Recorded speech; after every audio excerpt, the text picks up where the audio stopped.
दोस्तों, good evening. हम आपके लिए लेकर आए हैं आज जो हमारी क्लास है। ये हमारी क्लास होमगार्ड की है और होमगार्ड में उत्तर प्रदेश के प्राचीन इतिहास की है।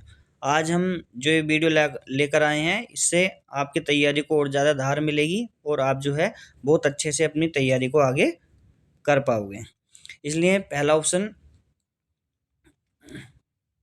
ऐसे ही ऑप्शन वाइज जो है MCQ है, इसे आप देखेंगे। जो हमारा पहला क्वेश्चन है, देखेंगे आप, उत्तर प्रदेश में प्राचीनतम मानव अवशेष कहाँ से मिले हैं? Option number a Prayagraj, option number b Sonbhadra, option number C Varanasi, option number d Jhansi.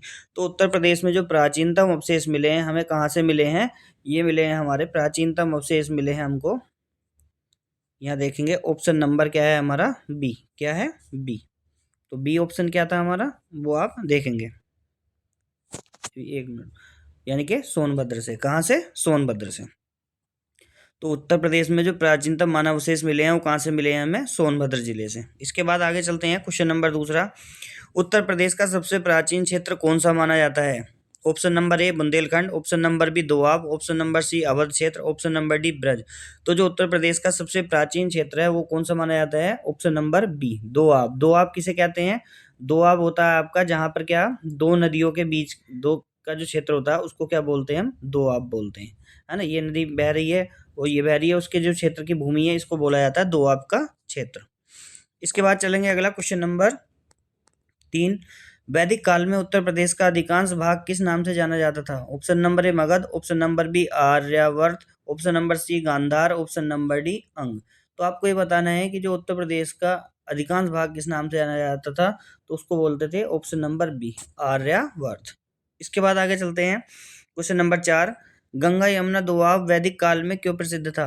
Option number ए व्यापार के लिए, ऑप्शन नंबर बी कृषि, ऑप्शन नंबर सी खनिज, ऑप्शन नंबर डी युद्ध। तो जो गंगा यमुना का दोआब है वो किस लिए प्रसिद्ध था? तो आपका राइट आंसर होगा ऑप्शन नंबर बी, यानी कि कृषि के लिए। देखो, जहाँ भी दो नदियों के बीच की अगर कोई जमीन है कुछ, तो क्या होगा, वो किसके लिए उपयुक्त होती है? कृषि के लिए, यानी कि कृषि के लिए बहुत अच्छी जमीन हो जाती है। तो वहाँ क्या होगी? सिंपल सी बात है, कृषि। इसके बाद आगे चलते हैं, क्वेश्चन नंबर है हमारा अगला, क्वेश्चन नंबर 5। ऋग्वैदिक काल में प्रमुख नदी कौन सी थी? ऑप्शन नंबर ए Ganga, option number B Yamuna, option number c Saraswati, option number d Gomti. तो जो ऋग्वैदिक काल था उसमें जो हमारी इंपॉर्टेंट या प्रमुख नदी थी वो कौन सी थी? सरस्वती, यानी कि ऑप्शन नंबर सी सरस्वती नदी जो है ऋग्वैदिक काल में सबसे अच्छी थी, है ना, सरस्वती नदी। इसके बाद आगे चलते हैं, प्रमुख नदी थी। इसके बाद है क्वेश्चन नंबर 6। उत्तर प्रदेश का कौन सा नगर रामायण से संबंधित है? ऑप्शन नंबर ए Mathura, option number b Ayodhya, option number सी Kaushambi, option number d Hastinapur. तो जो आपका राइट आंसर होगा वो क्या हो जाएगा आपका 6 का बी, ऑप्शन नंबर बी, यानी कि अयोध्या। उत्तर प्रदेश का कौन सा नगर कहाँ से संबंधित है? रामायण से अयोध्या, क्योंकि अयोध्या में ही श्री राम भगवान का क्या हुआ था? जन्म हुआ था। क्वेश्चन नंबर 7 है, अयोध्या किस नदी के किनारे स्थित है? ऑप्शन नंबर ए Ganga, option number B Saryu, option number C Gomti, option number D Yamuna. तो जो अयोध्या है वो हमारा कौन सी नदी के किनारे बसा हुआ है? सरयू। बहुत ही इंपॉर्टेंट क्वेश्चन है, इसको ध्यान रखेंगे, क्योंकि अयोध्या के ही बारे में मंदिर बना है वहाँ पर, राम मंदिर हमारे प्रिय भगवान का। तो वहाँ पर क्या है, ज़्यादा चर्चा का विषय है और ज़्यादा जो है ज़्यादातर पूछने के ज़्यादा चांस है। तो ये ध्यान रखेंगे, अयोध्या किस नदी के किनारे स्थित है? सरयू नदी के किनारे। इसके बाद चलते हैं अगले क्वेश्चन पर। अगला क्वेश्चन है क्वेश्चन नंबर 8। महाभारत काल में हस्तिनापुर किस राज्य की राजधानी थी?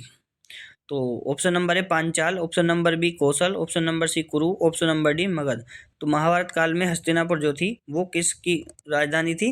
तो ये आपका आंसर होगा 8 का सी, किसकी? कुरुक्षेत्र की, यानी कि कुरु की। हस्तिनापुर किस राज्य की राजधानी थी? कुरु, कुरुक्षेत्र, ऐसे ध्यान रखेंगे आप। इसके बाद चलेंगे आगे, क्वेश्चन नंबर है आपका 9।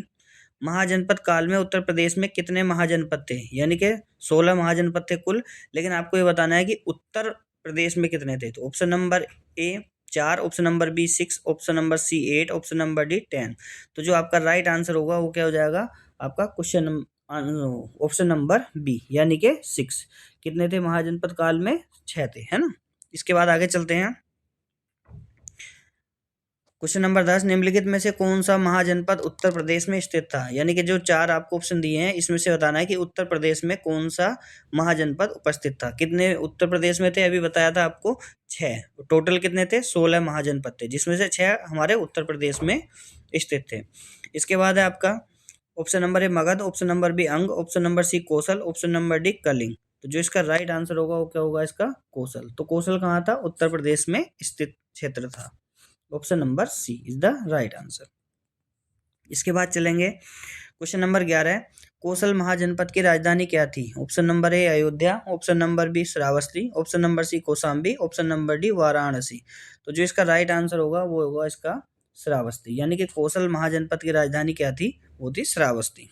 इसके बाद आगे चलेंगे क्वेश्चन नंबर 12, वत्स महाजनपद की राजधानी क्या थी? Option number A Ayodhya, option number B Shravasti, option number C Kaushambi, option number D Kannauj. तो जो हमारा वत्स महाजनपद की राजधानी क्या थी हमारी? तो इसका जो राइट आंसर होगा वो क्या होगा? कौशाम्बी। इसके बाद आगे चलते हैं क्वेश्चन नंबर 13, वाराणसी किस महाजनपद की राजधानी थी? ऑप्शन नंबर ए Magadh, option number B Kashi, option number C Kaushal, option number D Anga. तो जो राज्य था हमारा कौन सा था महाजनपद?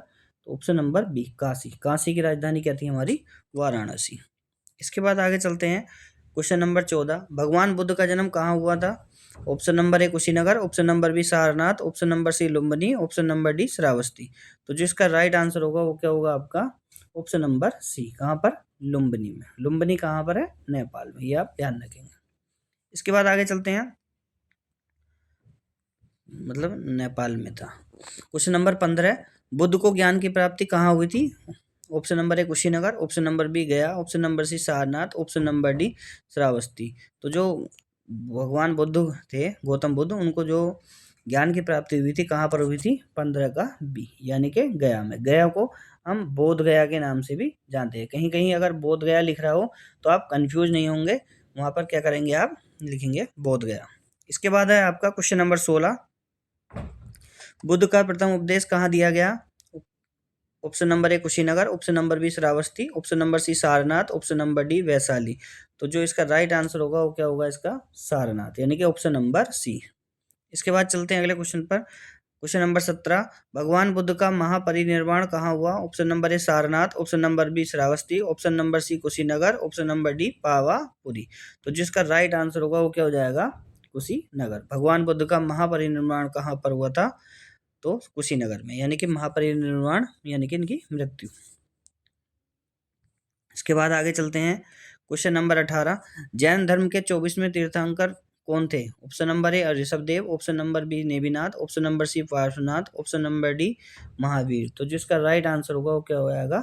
महावीर, है ना। महावीर स्वामी भी बोलते हैं इनको। ये इनके जैन धर्म के 24वें तीर्थंकर थे। इसके बाद आता क्वेश्चन नंबर 19, पार्श्वनाथ का जन्म कहाँ हुआ था?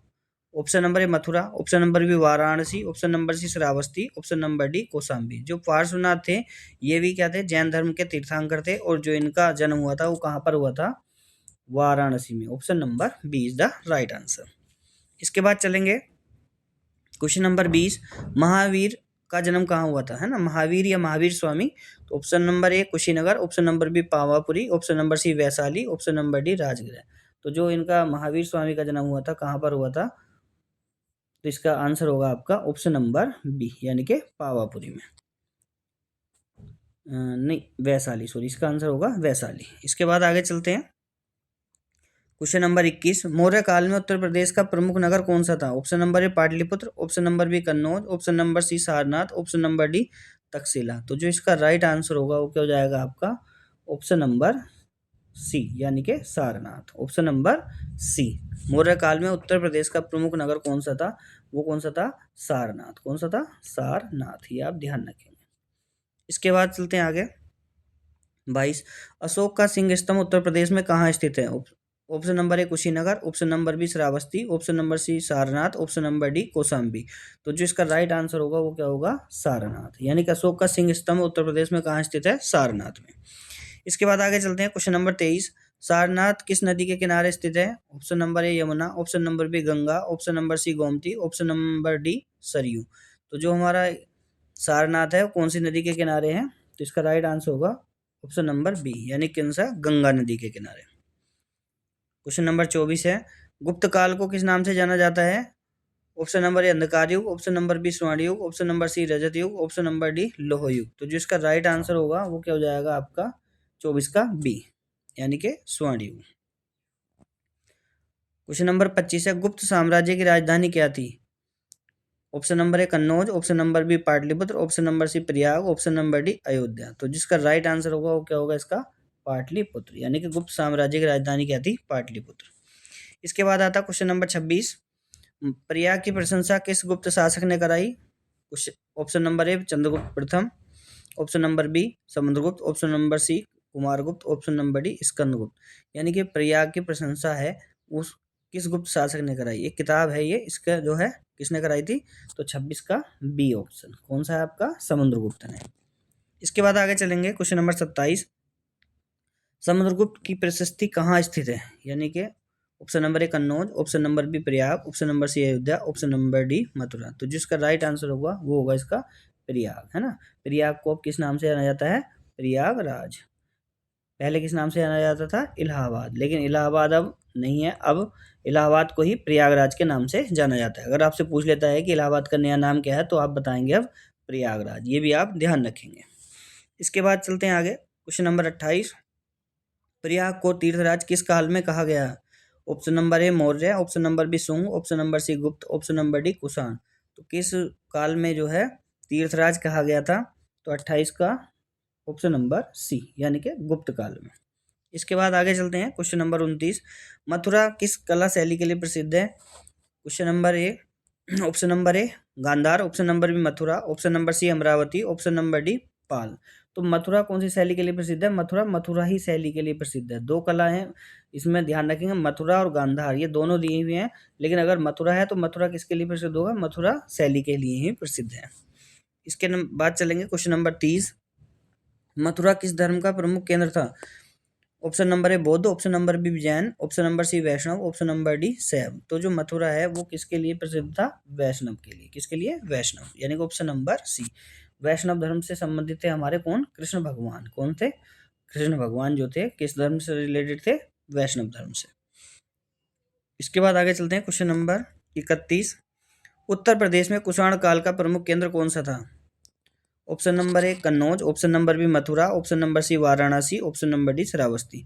तो जो इसका राइट आंसर होगा वो क्या हो जाएगा?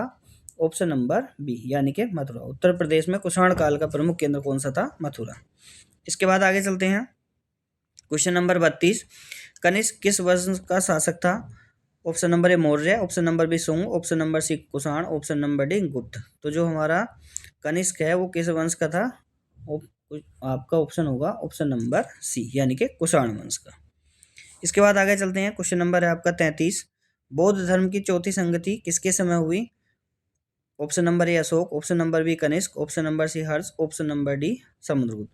तो जो बौद्ध धर्म की चौथी संगति हुई थी वो किसके काल में हुई थी? तो इसका राइट आंसर होगा 33 का बी, यानी कि कनिष्क के काल में। 4 ही संगति हुई थी इसमें बौद्ध धर्म की। इसके बाद चलते हैं क्वेश्चन नंबर 34, श्रावस्ती किस धर्म से संबंधित प्रमुख स्थल है? Option number A Jain, option number B Bauddh, option number C Vedic, option number D Shaiva. तो जिसका राइट आंसर होगा वो क्या हो जाएगा आपका? बौद्ध। कौन सा होगा? बौद्ध, 34 का बी। इसके बाद आगे चलते हैं क्वेश्चन नंबर 35, कपिलवस्तु किस राज्य की राजधानी थी? Option number A Kaushal, option number B Shakya, option number C Magadh, option number D Vatsa. तो जिसका राइट आंसर होगा वो क्या होगा?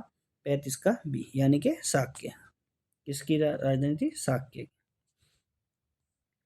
इसके बाद आगे चलते हैं क्वेश्चन नंबर 36, उत्तर प्रदेश का सबसे प्राचीन विश्वविद्यालय स्थल कौन सा था? Option number A Takshashila, option number B Nalanda, option number C Sarnath, option number D Shravasti. तो जो इसका राइट आंसर होगा वो क्या होगा इसका? सारनाथ। उत्तर प्रदेश का सबसे प्राचीन विश्वविद्यालय स्थल कौन सा था? तो इसका आंसर हो जाएगा आपका सारनाथ। इसके बाद आगे चलेंगे क्वेश्चन नंबर 37, कन्नौज किस नदी के किनारे स्थित है? ऑप्शन नंबर ए Ganga, option number B Yamuna, option number C Gomti, option number D Ramganga. तो जो कन्नौज है वो कौन सी नदी के किनारे है? गंगा के। ऑप्शन नंबर, यानी कि किसके है? ऑप्शन नंबर ए, कन्नौज जो है कौन सी नदी के किनारे है? गंगा नदी के, है ना। ये आप ध्यान रखें।